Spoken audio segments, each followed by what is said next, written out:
up and welcome, I'm the one and only West Coast King, and welcome back to the United States National Team career, where, since the end of last episode, we've actually progressed about a year down the road. We're into 2017. In that time span, we have played 4 sets of friendlies. This episode, essentially, is going to be catching you up on all of those friendlies, what has happened, what we've done in that time span, because what I was trying to do was find another game or set of friendlies that I could live commentate for you, something that was interesting.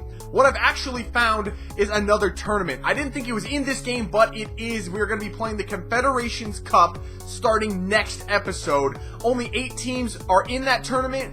There's 2 groups of 4, so at the end of this episode, I'll talk about the Confederations Cup, show you our group, and what's going to happen next episode. But for now, we're going to focus on the friendlies that I've played in about the year time span since the end of last episode. So the order in which we played these games was we had 2 against Cameroon, 2 against Australia, then Cameroon and Ivory Coast, and then ending it with India and Egypt. However, I'm going to mix up the order just a little bit. I'm going to show you all of the games against the teams from Africa, back to back to back. So 3 against Cameroon and then 1 against Ivory Coast. Then show you the highlights from the games against Australia, and then end it with the games against India and Egypt. The reason I'm doing that is we played 4 games against the teams from Africa, and pretty much it was the same game 4 times in a row, just very slightly different results each time. So I'm just going to group those together, then go into the ones against Australia, and then end it with the ones against India and Egypt. And I'm going to tell you right now, out of all of the games we played, all of the sets of friendlies, I would say the most interesting set of friendlies was the final one against India and Egypt. Some things happened in those friendlies that were unexpected. We had to deal with some adversity, and it was just a really good set of friendlies for us as a team. So, without further ado, let's get into these friendlies, starting with the 4 games against the teams from Africa. Alright, here we go. Game number 1 of 3 against Cameroon.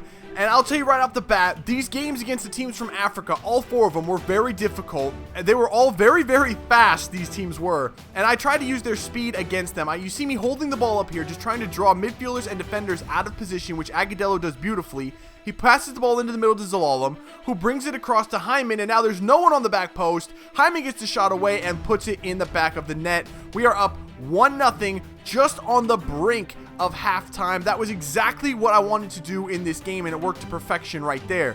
Second half now, more of the same thing. Agudelo over on the right side, playing the ball to Chandler. Chandler whips the ball in. Nobody in the middle for Cameroon. Rubio finds himself wide open, puts in our second goal of the game. But Cameroon had their opportunities as well. 15 minutes left. They bring the ball up, put the cross in, and look at that. Same thing. Nobody in the box for us. Our left back, Garza, just absolutely fell asleep on that one. As you have another look, Garza's just standing in the middle of the box, not marking anyone. Bilhami nearly saved it, but couldn't quite keep it out. And the final 10 minutes, it was all Cameroon. I mean, their speed was absolutely killing us. We couldn't get the ball out of our own end. Probably should have had the equalizer right there, but the shot does go just wide.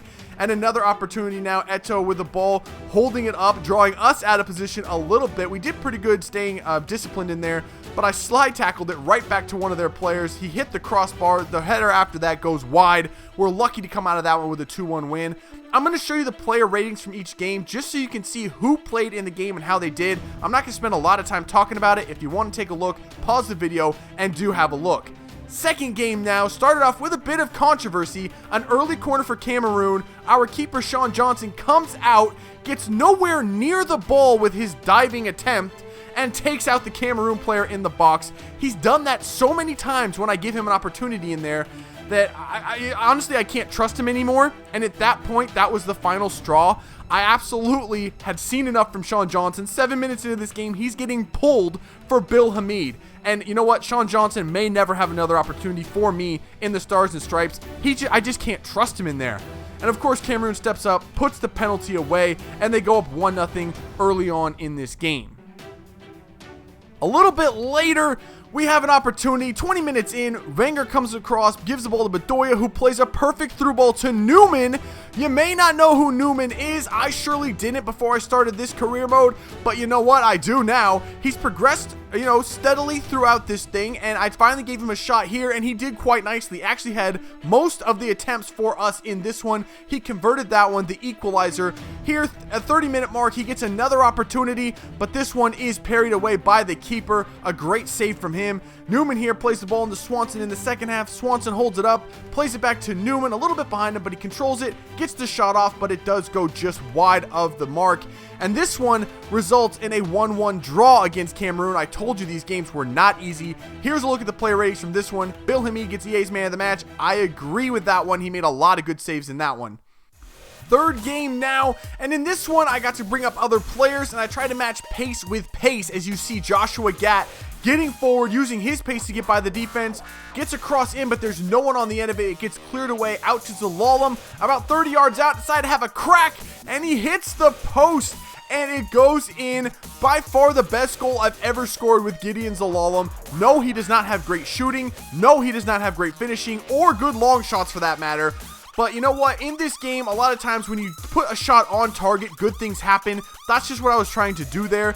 The keepers in FIFA 15 are absolutely horrible. I mean, a lot of times they won't catch the ball, and it'll fall back down right in front of goal, and you can tap it in. That was my idea there, and what I was going for, but Zalalem had other ideas and got a goal for himself. Cameroon had a chance here to equalize. The ball is played in right in front of goal, but Bill Hamid comes up with a huge save. Another look at that one. Great technique from Bill Hamid. Makes himself big. Just takes up as much space as he can and does block it away. The ensuing corner, Bill Hamid gets a hand to it, tips it away. We get the turnover, and we are out on the counter. And you know if we can get out on the counter, good things are going to happen. Aaron Johansson leading it. He had just come on, so he has fresh legs, breaking away from the defense, waiting for a teammate to come up and support. There he is in the middle. It's Romain Gall.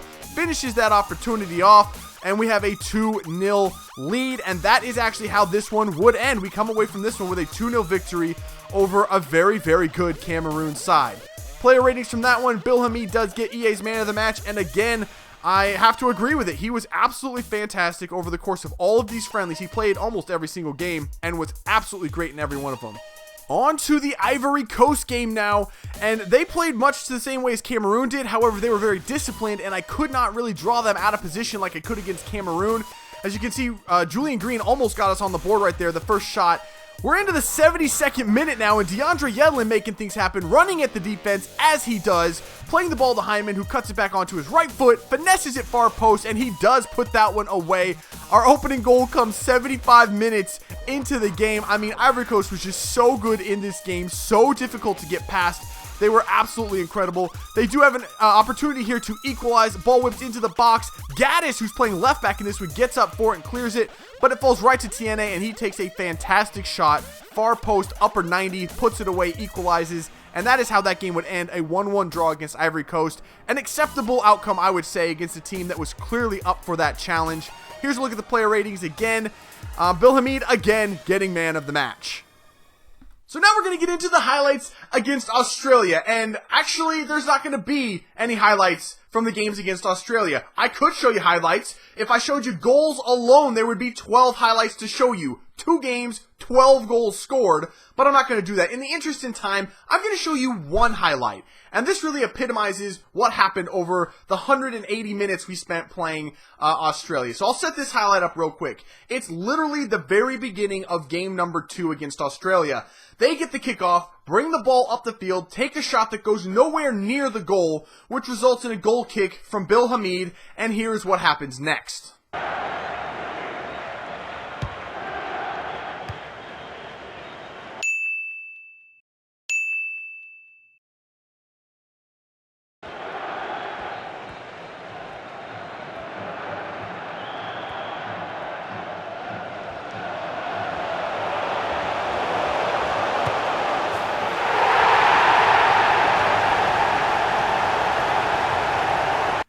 Yeah, it was that easy against Australia. I'm sorry if you're from Australia or you support Australia.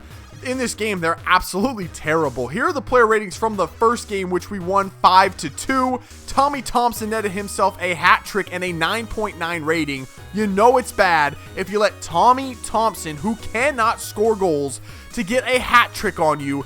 It's just an absolute disgrace. And the second game wasn't any different. We scored 4 goals in the first 20 minutes.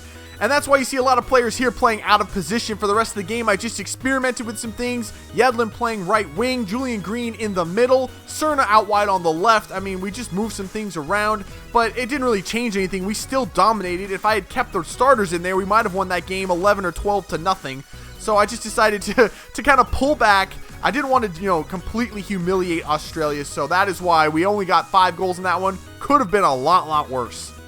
And now we're going to get into the last 2 friendlies, starting off with India. And I'll start off by saying right away, I made an error when selecting my team. I forgot to bring any center defensive midfielders at all. So in both of these games, Bradley had to start off at center defensive midfielder, which I don't particularly like him in, but I didn't have a choice because I'd already finalized my roster. So Bradley and CDM to start both of these games. And I say to start because in this one, shortly before halftime, I kind of made a stupid mistake right there, and I decided to pick up a red card with Omar Gonzalez, which really shook things up. So already lacking a center defensive midfielder, we have to really shake things up now, and here's what I went with. Just going through the lineup, it's Zusi, Johansson, and Green up top, Diskerud, the red card in the middle there, and Yedlin on the right wing. And then in the center defensive midfield now, we have Emerson Heineman, Alvarado and Brooks, with Michael Bradley now playing center back. That is what I was forced into, and we still have Tim Howard in goal, of course, but I mean, this was a huge test for this team and something we really needed. We needed that just to test ourselves when things don't go our way. How are we going to react? How are we going to change things to still get a result in this one? And I was pleasantly surprised that even though we were down a man, with people playing way out of position, we were still able to come together and get a result. Julian Green right here, just making things happen, getting around a man, somehow keeps the ball through those 2 defenders and scores the goal in the 50th minute, putting us up 1-0, a man down against India. I know it's India and it's not a really good team. This probably would not have ended up the same way if we played a team, even remotely close to the top 50, but still, we were able to get the result. India did have one more chance here late in the game. Stoppage time now. They do come away with the shot, but Howard is able to make the save and secure our victory in this one. Julian Green gets man of the match. I would give it to Michael Bradley. Already playing in a position I didn't like him in center defensive mid. He had to drop farther back into the middle of the defense, playing center back. Played absolutely fantastic. Didn't really take a hit in there at all with him there. And we came away, like I said, with the win. On to Egypt now. And this one also did not start the way I had expected. We've played Egypt before. We've beaten them quite handily in the past.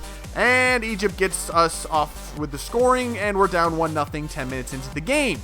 Not the way I wanted to start that at all. And that is how the score stayed for most of the game. We just could not break Egypt down in this one. We had a few shots here and there. Here's Zardes in the second half, making things happen. His skill moves, doing what he does out there, but can't find the back of the net.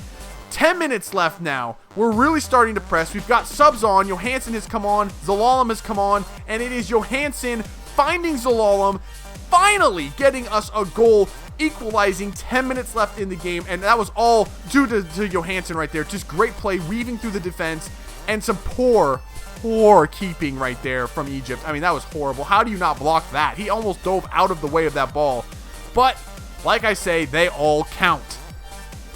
Still, 10 minutes left to play. I thought, okay, we'll take the 1-1 draw. But it turns out, after that first goal, the floodgates open. 2 minutes later, we get our second goal. Zardes pressing high up the field, gets the turnover, finds Johansson for the goal.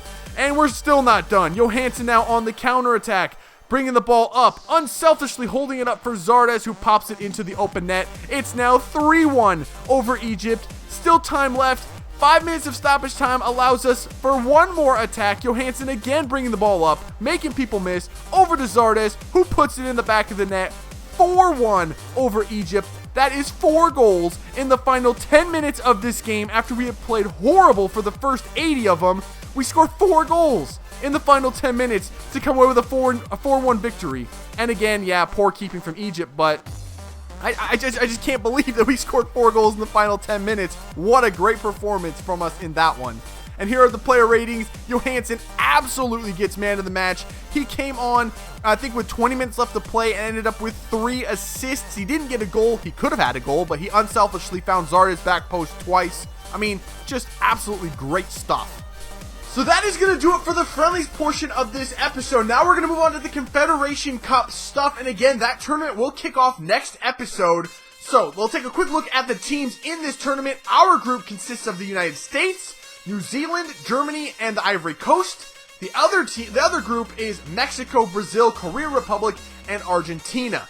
I'm assuming that either Brazil or Argentina is the reigning World Cup champion in this career. The other one is representing South America. That would leave Mexico as the host nation, I guess. I'm not really, again, it's a little bit different in this game than it is from real life because we don't have those tournaments in this game to determine the teams that make it here. So I'm not really sure how these teams are determined, but that's my best guess. So now a quick look at our group before we go, and I gotta say, I really like our chances getting through to the knockout stages. The top 2 teams from each group make it through to the semifinal, and we dodged a huge bullet not getting either one of the South America teams in our group. To my best recollection, we've only lost 2 games so far in this series. One was to Argentina in a friendly, the other to Brazil in the group stages of the South America Cup, and we don't have either one of them in our group, thankfully. Honestly, I think we match up really well against Germany. I think we can at least get a draw against them, maybe even beat them. And I think we can get some kind of result against Ivory Coast as well. Again, we just have to make the top 2. I think it's doable. But let me know what your predictions are for us in the comments below. How far do you think we could get? And how far do you think we should get? Because those are 2 very different things. But that is going to do it for this one. If you had as much fun as I did, make sure to let me know by leaving a like below. Subscribe if you're new. And I will catch you when we come back with the Confederations Cup. See ya.